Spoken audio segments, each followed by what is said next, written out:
felt very compelled to make a video talking about BattleGround, which happened last night. Let's start with the pre-show. We had 2 matches for the pre-show, which surprised me a lot. The bonus match was Adam Rose along with not only his little group there, but Summer Rae and Layla. He defeats Fandango, which wasn't too much of a surprise. In fact, this match had to be, 2 minutes long? It makes me wonder, why did they even have this match? Especially when I thought Fandango was going to be in the Battle Royal, but he wasn't. I do like Summer Rae and Layla fucking with him, though. I do think that it's amusing to have what was going on, and it looked like Fandango was getting a free ride making out with these 2 hot chicks, and somehow they didn't care that he was doing it until now they finally are like, you know what, dude? Fuck you, we're going to mess with you, we're going to make your life a living hell. And I like the idea of these 2 possibly forming more of a permanent alliance, maybe a new version of Laycool. Lay Ray. I don't know what you would call them, but there you go.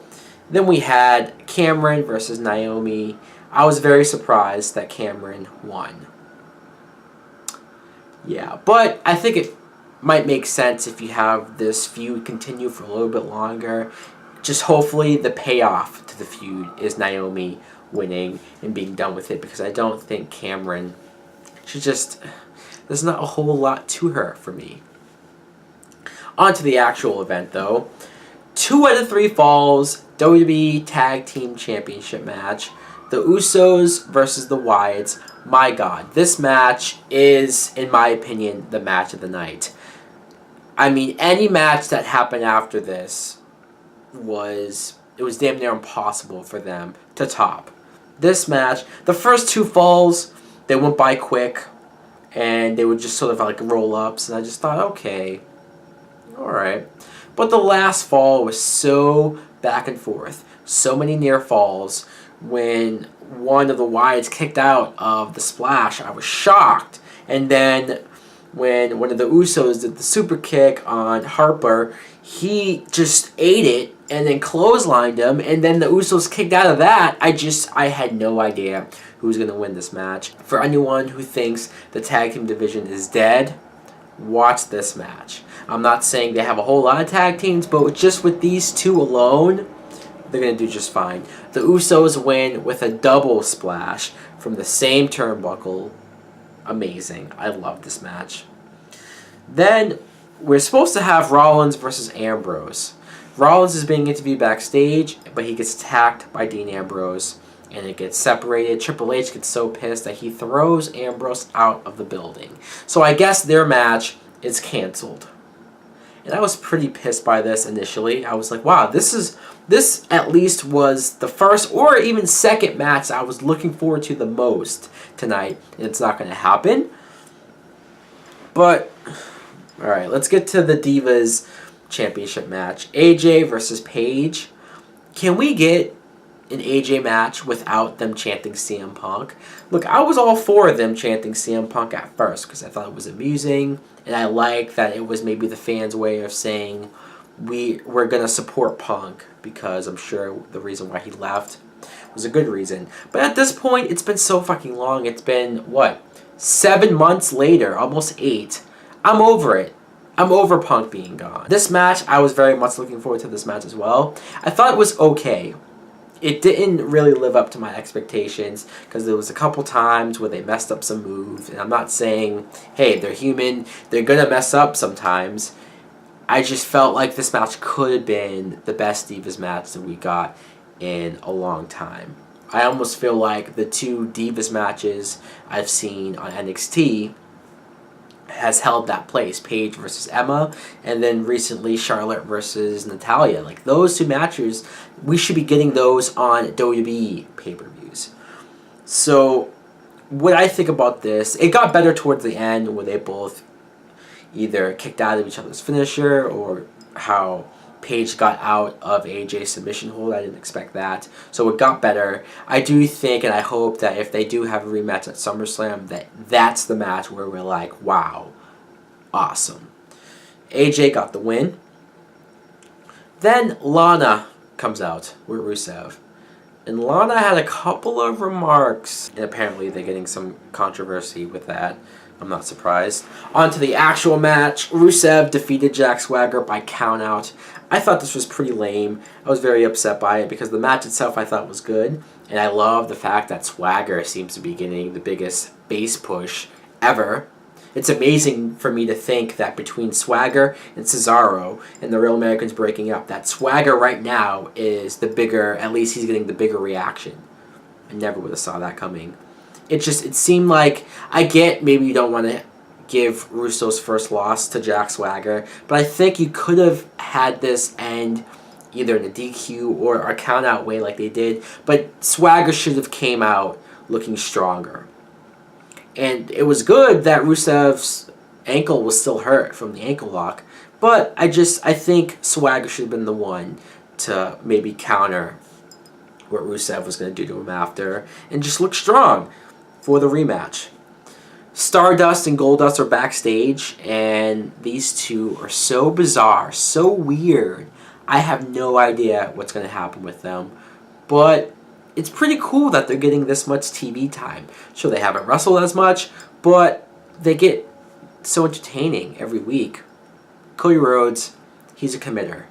I will give him that.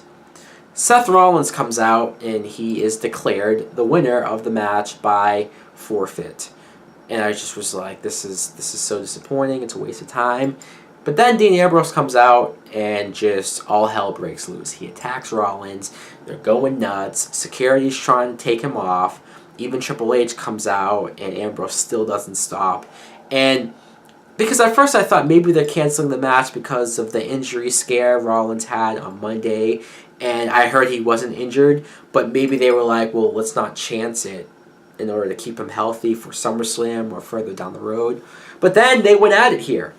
So maybe they just thought this situation, this storyline, will build up the eventual match that we will get between them. And that's when I got it. That's when I wasn't so pissed anymore that it was canceled. That's when I thought, alright, I am more invested into the storyline. This is one of the few storylines I think is being built up right. Because think about it. How many feuds have we seen where they just constantly have the same two guys wrestle each other over and over again? It gets boring.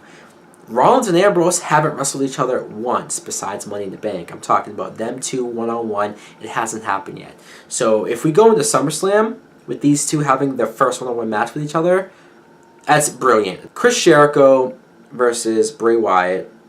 This was another match, quite possibly my most anticipated match of the night. I thought the match was good, but I wasn't so excited by it. I just kind of thought they were going through the motions and like it was a good match, but I almost didn't care as much. I don't know if that has something to do with how quick this feud came together or Bray Wyatt losing so many fucking times to John Cena that it's, yeah, John Cena. In one sense, appreciate that Jericho won with the Codebreaker because ever since Jericho has been coming back every year, he hasn't really been winning big matches. So Jericho did probably need this win. And now the 20-man Battle Royal, even though it was really a 19-man Battle Royal, but I'll get to that. Because when everyone came out, and I was even counting, for some reason, I don't know why, it wasn't like I thought anyone was going to be missing. I just, for some reason, as they were coming out, were counting, and I got to 19 with Sheamus, and then Bad News Barrett comes out to say that he will win the belt back again. I'm like, where the fuck is Rob Van Dam? Where is he? They don't mention it. I don't know if maybe they forgot that he went over his number of days in the contract, so maybe he's gone, or I don't know what happened. It was weird. I was looking forward to Van Dam being there. As far as what happened in the Battle Royal, I loved when they all ganged up on Great Khali because I wanted Khali out as soon as possible. Why is he still working there? How did he not get released those weeks ago? It baffles me. And then they do that bit where all the wrestlers gang up on him and then he overpowers all of them. And I'm like, Khali? Really? Khali is not that strong. I'm sorry. He's not the Big Show. He's not Andre the Giant. He has little twig legs. I can't buy him doing that. He got like, I think, Xavier Woods and then Zack Ryder gone. Then they finally threw him out, and I said, thank God. And I even said, you know what, I don't even care who wins anymore. I'm just glad the Great Khali is out. And we had a lot of crazy moments, like Kofi Kingston, who, I've probably said this before, but he deserves another big win, or he deserves to win a Battle Royal. Because how many times has he done something that we've never seen before in a Royal Rumble or a Battle Royal, and we're always like sitting there with our jaws open, like, holy shit, that was awesome.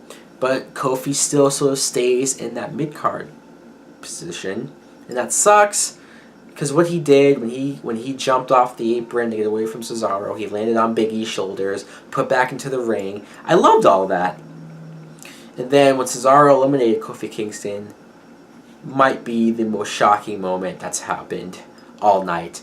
Heath Slater threw Cesaro out. I never would have predicted something like this going down, and he got a big reaction from that. Hopefully something comes out of this with Slater, because I like that he stuck around. I like that we might possibly do something with the guy. He deserves it. Then it came down to Dolph Ziggler and Sheamus, which, I mean, to be honest, the whole time I saw The Miz sitting out there, so it was pissing me off knowing what they were going to do. I think if it had caught me more off guard and surprised, I would have been like, holy crap, that was smart. As it stands, I don't hate it as much as other people. I saw some people who were just really pissed about the outcome of this Battle Royal, and some people who were pissed about the whole overall pay-per-view. But anyways, since I knew Miz was going to do that, it didn't shock me. I was more impressed that Dolph eliminated Sheamus. That was very cool. But then, of course, Miz comes in, throws Dolph out, wins the Intercontinental title. I don't mind The Miz winning this title. I do like that he's come back as a heel, and this whole I'm an actor character is perfect for him. I just was sitting there throughout the whole Battle Royal, seeing Miz out there. I knew how this would end. So, there you go. That brings us to our main event. Fatal 4-Way WWE World Heavyweight Championship match. Now, this match wasn't bad. Again, this is a little similar to the Battle Royal, but in a different way, because I knew John Cena was going to win. It's something that...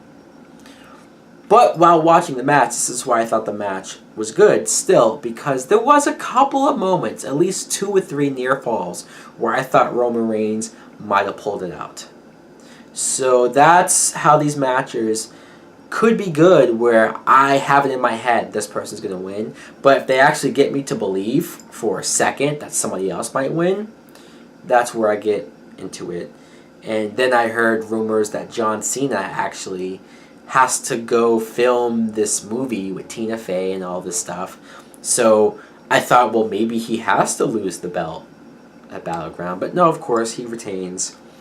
+2, it's like, how many times have we seen Cena sort of get beat up, and then he comes in there out of nowhere with the AA. You know, it's. I know I have a poster of John Cena behind me, and I have a love and hate relationship with John Cena, where I respect the guy. He seems like a nice person. I've watched his whole entire career. It's weird. It's weird. I have respect for the guy. I remember how happy I was when he first won the title, but 15 times later, it's like, really? There's nobody else who could be the top guy. 15 times. You kind of get sick of it. And stuff like that is where I understand why people weren't happy with this pay-per-view, especially seeing Cena retain. It is like, yeah, I've seen that for the last 10 years in a row. But overall, as far as match quality goes, and as far as the overall show, I thought it was good. Especially the Usos and the Wyatts. Love that match. Anyways, guys, let me know in the comments below, what did you think of BattleGround? Thanks for watching. Like and subscribe. Later!